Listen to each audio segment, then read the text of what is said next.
Hey,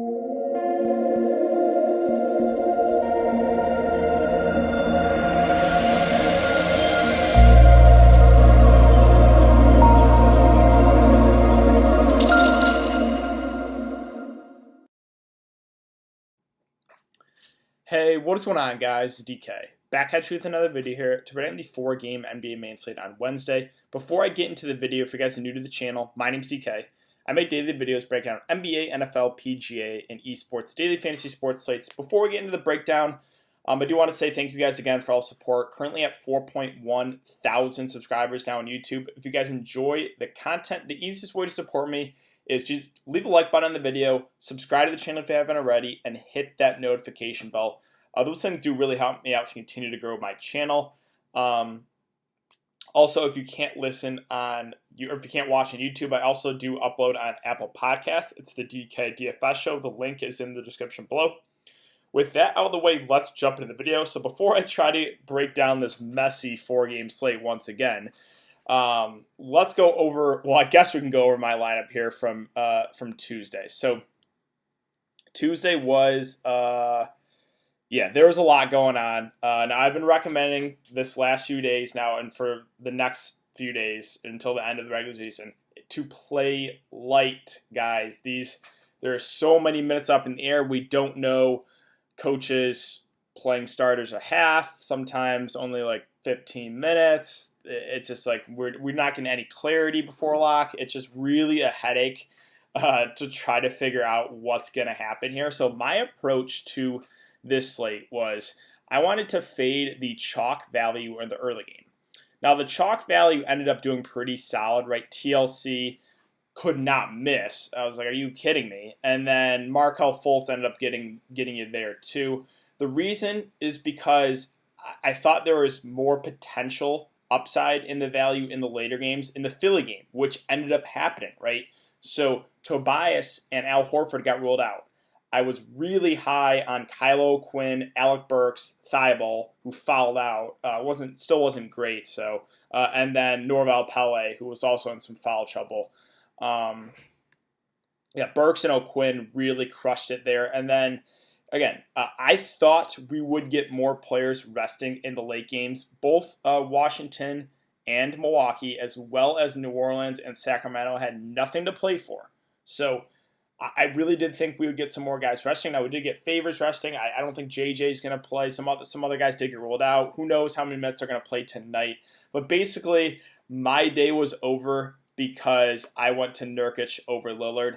I liked both a lot, but I wanted to get a little bit different. I thought, I'll take a shot at Nurkic. I knew Lillard was going to be super high owned. The pivot there could not have gone worse, really. Lillard, what did he go for, like 80? He had like 60 real-life fantasy points. Yeah, probably. I mean, it was a suboptimal play for sure. But with the ownership, Nurkic 13%, Lillard 70%, I'm okay taking the shot there. I figured maybe Dallas double teams Lillard like they did with Harden. I mean, Dallas was known for doing that, so I figured that they could do that with Lillard. They didn't, and Lillard just went off. So yeah, that could not have gone worse. The Kylo Quinn value play went really well, though. So that went well. Burks played really well. I didn't get to him. I just didn't even bother changing my lineup with Nurkic in there. I just stuck with NAW and Frank Mason because I really didn't have any other options there at like mid price. Again, I went completely stars and scrubs. The Russell Westbrook play, if you played him, you got him a bit unlucky. Again, he was 73% owned in the $40 tournament. The game blew out with no Harden. Still wasn't like having an amazing game, but if he gets his fourth quarter run, probably gets close to 50 fantasy points would be my best guess. So obviously got a little bit unlucky there that he didn't get the fourth quarter run. That was due to the blowout, though. It's not because of just like rust or anything. That was due to the blowout, the reason why he didn't come back in. So, yeah, I mean, it's going to be an L for me for sure when 70% on Lillard goes like 80 fancy points. I want Doncic and Porzingis together. Yeah, I mean, I really like that game in general because both teams had something to play for. So I recommend, get your stars in that game. If you went Lillard and Porzingis, you probably were in great shape. I also, mentioned liking Booker because Phoenix had to win too. He went off again. But yeah, that's a look back again. It's going to be a definite L from me. But that's why I'm playing light, and I'm recommending you guys to play light as well. I hope you guys kind of understood my process though, and what I broke down in the live stream, and why I was willing to take those risks. Because, well, let's just say Milwaukee, I mean, they rested a good amount of their guys. But let's just say they rested Giannis, Brook Lopez, and George Hill too. Then they have like an 8-man rotation. Then guys like Frank Mason, Pat Connaughton, like a DJ Wilson look amazing. They're going to get a huge run against like a Washington team that plays no defense. Again, Pelicans have nothing to play for. Kings have nothing to play for. Let's say they rest more of their starters, then obviously the value looks really good there. So I was hoping we would get some of that. Not looking like it right now based off the starting lineups. So that's it. That's a look back. Again, it's going to be a definite L from me. But let's go over, or let's try to talk about this 4-game slate. This one is pretty ugly because not a whole lot of to play for these teams. You know, they can move. Some teams can move up and down the standings, but I don't know if they're gonna like play their starters big minutes. So let's take a look at the standings here. Let's take a look at the Pacers first. So they are currently 5th in the East, 43-28. 76ers are 1 game back. So the 76ers can theoretically catch the Pacers. The Pacers could jump the Heat, but I mean, it would just be the 4 or 5. So I guess they technically, again, have something to play for, but right now they already have Warren out. They have Brogdon, Turner, and Oladipo all questionable, so doesn't look like they're going to, you know, give their starters or play their guys no more run. On the Houston side, let's go to Houston. So they're currently the 4 seed right now. Don't think they can catch Denver. They are a game and a half back. I guess theoretically, if they won the next 2 and Denver lost the next 2, they could go up to the 3 seed. And either way, like, Houston's never a team that's going to like rest their players. So we have Russell Westbrook, I believe, is going to rest the game tomorrow, or yeah, for this game against the Pacers. I think Harden's going to come back. I think Harden's your top spend up. I just think we probably, in a close game, we probably get like 35 minutes from James Harden. And with no Russell Westbrook, obviously he looks amazing there. But let's just keep talking about the teams and where they're at and standing wise. So Toronto, they are currently locked in to the 2 seed right now. They can't move up, they can't move down. So that worries me a little bit with these guys. I mean, there's worry literally with every single team in the slate. But let's go to Philly now. So Philly is, let's see, 76ers are the 6th seed. They could move up to the 5 seed. So I guess they have something to play for, right? But they have a lot of guys questionable. Embiid probably out. Ben Simmons already out, obviously. You know, if Tobias and Horford status up in the air. If you go to Miami, let's look at Miami really quick. They are 44-27. Again, I guess the Pacers could technically pass them, but like they're still going to be in that 4 or 5 game. OKC, they are, where are they at? They are the 5 seed right now in the West. The Jazz could definitely pass them, so they technically have something to play for. They could still catch the Rockets too. On the Clippers side, I think they're locked into the 2. Oh no, the Nuggets are a game and a half back, and they play each other. So technically, the Nuggets could pass the Clippers, but you know, I mean, if I were the Clippers, I would want to move down, right? Like, I would want to play the Jazz, so then it's kind of mind games. Like, do they really want to win, right? And then finally, Denver again, right behind the Clippers. I guess they could technically catch them. I don't think, well, I guess the Rockets could theoretically catch them. They're a game and a half back. So really, again, all in all, it's just like playoff positioning, not like huge deal. So you could see a lot of these teams resting players, guys not getting full minutes. This is not like the slate tonight where we had guys that I was confident in, right? Those studs, like the Phoenix guys, the San Antonio guys, Westbrook, even though the game blew out. And then you had the Portland and Dallas game. Like, those are the guys I wanted to target because I knew the minutes would be there. On this slate, there's no guarantee with anyone. So it's really going to be a headache and a slate. Again, I would recommend taking it very, very easy on. But let's start with the breakdown here. I'm just going to go team by team because there's so much to talk about on all these teams. We already have TJ Warren out. We have Brogdon, Turner, and Oladipo all up in the air status. I assume they're going to sit out. But if they do play, let's say Brogdon, Turner, and Oladipo play, I think they're solid if they get like 30-plus minutes. But that's a big if, right? So, and if like maybe 2 of those 3 guys play, then obviously the 2 that play look really good in the upcoming game against Houston. If all the guys are out, if Brogdon, Turner, and Oladipo are all out, then we have some interesting plays here. A guy like, I think Aaron Holiday would be my favorite play on the Pacers. Probably would start at point guard, probably would play 35-plus minutes in an amazing matchup. So Aaron Holiday would probably be the first guy I would jam in there for the Pacers if they all rest.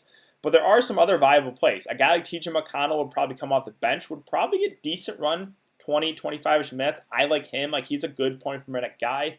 Justin Holiday has not been a good point per minute guy, but if all those guys are out, he would have to do a lot more offensively. So you could play both Holidays together. Obviously, I prefer Aaron to Justin. Doug McDermott would be coming in play too. Like, he would probably get good run. He's a guy that can put the ball in the basket, a little bit scoring dependent. And then you have a guy like JAKARR Sampson that would probably get a lot of run at the 4. Probably 25, 30-ish minutes if all those guys are out for the Pacers. Edmund Sumner is an interesting play here at min price. Like, he's a guy that when he gets time is pretty productive, so you can consider him. And then finally the bigs like TJ Leaf, Elise Johnson, and Goga.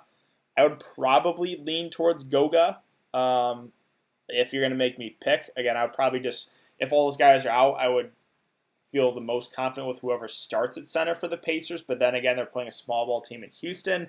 So yeah, as you can tell already by just talking about Indiana, there are so many pieces and different ways you could go on the slate, and a lot of stuff just up in the air. So a little bit tricky to break down, but let's go to Houston now. So on the Houston side, we have no Westbrook, so I think Harden is your top spend up of the day. Mike D'Antoni just does not rest his guys. Like, maybe he plays Harden only 30 minutes. Even so, like, Harden with no Westbrook on this slate, I think you just play him and move on. Like, I don't think he's going to play and play only the first half. Like, I would be shocked if that happens. So Harden is your clear spend up of the day, in my opinion. Rocco at 6'8". I mean, what you're going to get out of him is the minutes. We probably will get over 30 minutes from him. It's just the price point. You're not really getting him at a discount. I think he's fine if you land on him. House, his status is up in the air. He missed the game on Tuesday. I assume he probably misses again. McLemore and Rivers, their prices are now up, though. They both have been playing good minutes. But they're no longer like the really cheap options anymore. So they're fine if you land on them. Tucker, Jeff Green, again, okay. Like, I kind of just feel okay about all these Houston guys. The good thing is Houston does run a tight rotation, like an 8-man rotation, 9-man rotation. So these guys will, they'll get pretty decent run. And then finally, Eric Gordon. He is going to come back. I have interest, but I assume they're probably going to limit him. So I'm interested to see what they do with his minutes. Hopefully we get some sort of clarity on that before lock. So that's really it. DeMarre Carroll did get in the rotation, played 21 minutes. He's min price. Guess you could consider him. But yeah, obviously, so clearly it's James Harden. That's the top play at 11-1. The other guys are all fine if you get to them. Rocco, McLemore, Rivers, Tucker, Green, Eric Gordon. I am interested to see what they do with Eric Gordon's minutes. Let's move on to Toronto. So as I mentioned, Toronto has nothing to play for. So it does worry me with their minutes. Normally they're a team that they run their starters huge minutes, like 35-plus minutes. Now the last game against Milwaukee was technically a blowout.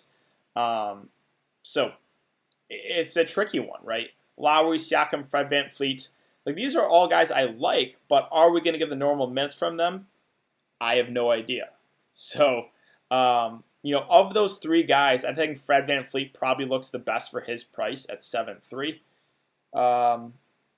But yeah, again, there's a big question mark on how many minutes Toronto plays their starters. We should get some sort of clarity on this tomorrow. So, yeah, as I'm making this video, obviously it's really tough because we don't know any of this news right now. So let's just say they rest some of their guys, right? So let's just say Lowry and VanVleet are out again. Then a guy like Norman Powell looks amazing. I mentioned him as a really good value play that last slate. 27 minutes, went for 44 fantasy points. He has that type of upside if both Lowry and Fred VanVleet are out. So they're both out. You can look to Powell for sure. Ibaka's status is up in the air. Gasol kind of got limited minutes-wise, only played 20. They really ran Chris Boucher out there. I mentioned him as a low-owned, cheap option the other slate because he's just always a guy that when he gets time, he crushes. He went for 29 minutes and 52 fantasy points. Again, how many minutes is he going to get? We don't know. If Ibaka's out, I assume he's at least going to get run. How much? Probably somewhere between 10 to 25 minutes would probably be my best guess. And then Terrence Davis was also in some foul trouble. He missed out in minutes, but you could consider him and Powell together. So that's kind of how I'd go about it. I would, Lowry, Siakam, Fred VanVleet. If Toronto's not going to limit their guys, then those three look good for their prices. If some of these guys are going to be limited or not play at all, then again, you can look to a guy like Norman Powell. You could look to a guy like Chris Boucher, a guy like Terrence Davis. So that's really what I got for Toronto. On the Philly side, another kind of headache here. We have Ben Simmons out for the season. Joel Embiid probably not going to play in this one. And then we have Tobias and Al Horford, both status up in the air. So if let's just say Embiid is out and like one of Tobias and Horford play, then whoever does play looks good, assuming he's going to get his normal run. If they both play in a tougher spot against Toronto, I think they're solid, but not my favorite place if they're both out.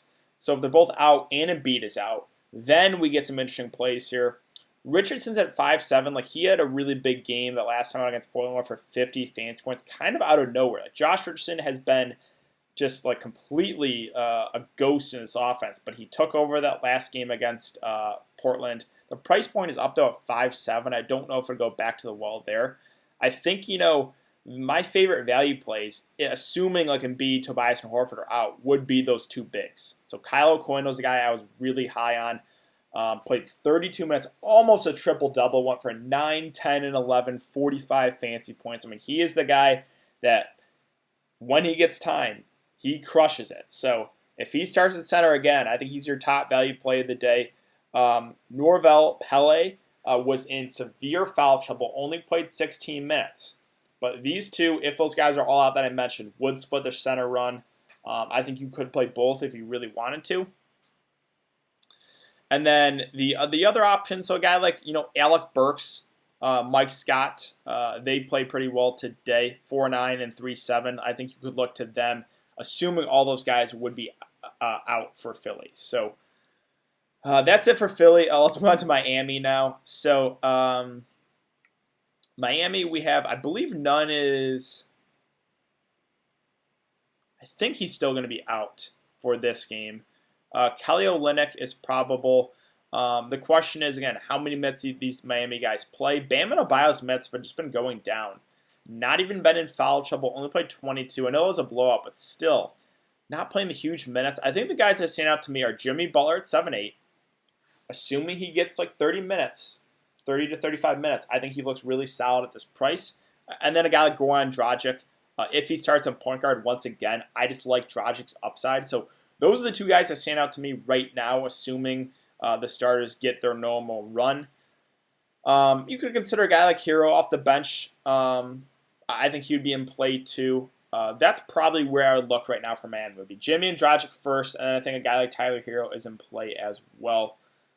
OKC, lot of news up in the air. I think CP3 and SGA do play in this one. How many minutes they play, who knows? I think if they get their normal run, like they look decent for their prices.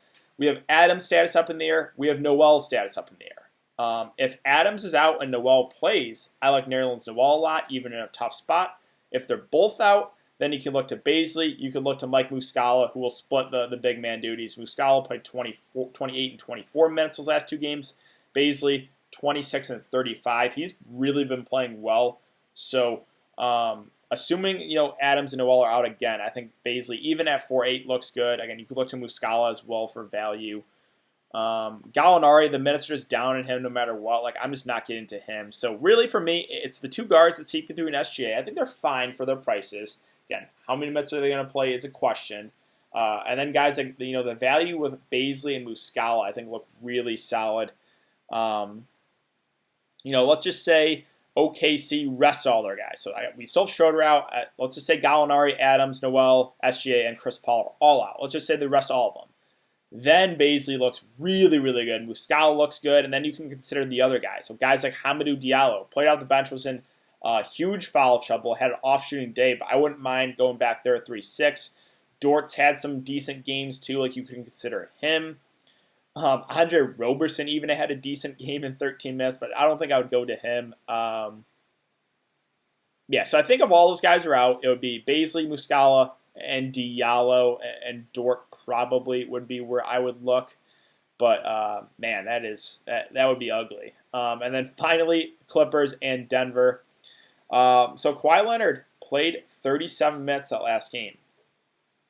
Assuming these guys get their normal run, like Paul George and Kawhi, I think they look pretty decent, even in a tougher spot. I mean, if they're going to play 35 minutes, you got to feel good about that. Montrezl Harrell still out. Zubac in a tougher spot against Denver. Don't know if I'm going to get to him. I'm just worried about him getting in foul trouble against a guy like Jokic. Lou Williams at 5'5". The Mets been down on him. A little bit worrisome. Marcus Morris at 5'2". Probably not for me at that price point. Reggie's at 5'1". I'm not going to get to him even with no Pat Beverly. JaMychal Green is at 4'1". Probably not for me either. So a guy like Terrence Mann at 3K or min price did play 23 minutes. Looked actually pretty decent. We do have Shamet out too, as well as Pat Beverly. So you could see like Terrence Mann if they run more of the scrubs out there. Like he'd be someone you could consider, but. Right now, the guys I'm looking at are the two guys at the top, Kawhi, Paul George. Assuming they get their normal run, I think they look pretty good. And then lastly, we have Denver. So the starters for Denver have not been getting two of the last three games. They have not played the fourth quarter. The game against Utah was a double overtime game, so that's a little bit of an outlier game. Who knows with Mike Malone at 9-2 Jokic? Again, you gotta worry about his minutes a bit. If he plays over 30 minutes, I think he looks good at 9-2. But will he get over 30 minutes? Doesn't look great. Doesn't look like he will. MPJ and Jamal Murray, again, they're 7 and 7.6 and 7.6. It's just all about the question about their minutes. Do you want to take the shot there and hope they play the fourth quarter? Two of the last three games, they have not played the fourth quarter. So it's a bit risky. Let's just say Denver rests some guys. So theoretically, let's just say they rest Jokic, MPJ, Jamal Murray, Paul Millsap, right? Then you could look to guys like, Monte Morris, Mason Plumlee, PJ Dozier, even Bol. Like, those would be the guys I would look to. Bol has played 25 and 21 minutes in back-to-back games. Like, they're giving him decent run. I think you can still consider him at 3-4 and just hope he gets like 20, 25-ish minutes. But that's probably how I would attack it if those guys are out. Again, probably would look to a guy like Monte Morris, Plumlee, PJ Dozier, Bol. That's really it, though, guys. Again, I know this wasn't the best breakdown, but trying to do the best I can with the info I got. There's so much up in the air. Minutes-wise, are players going to rest? Or, how many minutes are players going to get? It's a huge headache, and it's a really, really risky slate because no team is really fighting for the playoff lives, right? They're all in the playoffs. Some, are battling for playoff seeding, but are they really going to give their starters full run? So, yeah, hopefully we can get some sort of clarity on this before lock, but that's all I got for you guys right now. I will be live streaming, though, before lock, so make sure to check a live stream. I will go over everything, all the news we get, and give you guys kind of my top cash plays. I wouldn't even consider playing cash on the slate, but like GPP plays, where I'm looking to, and then answer any questions you guys have then. So make sure to check out the live stream on a 4-game slate that should be a headache. But yeah, thanks again, guys. I hope you guys all have a good night, and I will see you all in the live stream tomorrow.